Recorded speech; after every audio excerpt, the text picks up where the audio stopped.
আস্তাগফিরুল্লাহ পড়ছে, অথচ নিজের যুবতী মেয়েকে পর্দা ছাড়া রিকশায় বসিয়ে ভ্যানে বসিয়ে নিয়ে যাচ্ছে।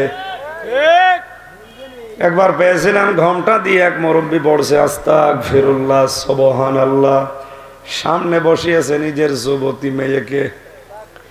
ডাক দিয়ে বললাম, মুরব্বী ঘোমটা দিয়ে আছেন, কি করেন আপনি?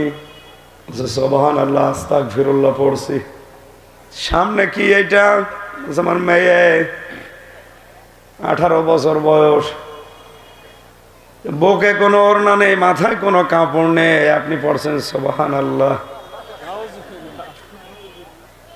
আগে ওইটার উপরে আপনার ওই মাথার পাগড়ি খুলে বসান। কথা বলে না কেন? কারণ ওই যুবতী মেয়ের চুল যত মানুষ দেখছে তত কবিরা গুনাহ হচ্ছে। আর আপনি পড়ছেন সুবহানাল্লাহ। কিয়ামত পর্যন্ত সুবহানাল্লাহ পড়লেও আকাশে যাবে না। সামনে ক্ষেপণাস্ত্র ফিট করে রেখেও নি সুবহানাল্লাহ পড়ছে। আগে ওইটা বন্ধ করেন।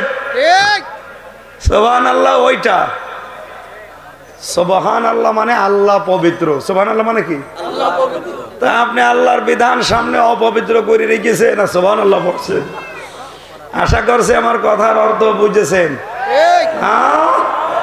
ঠিক আছে।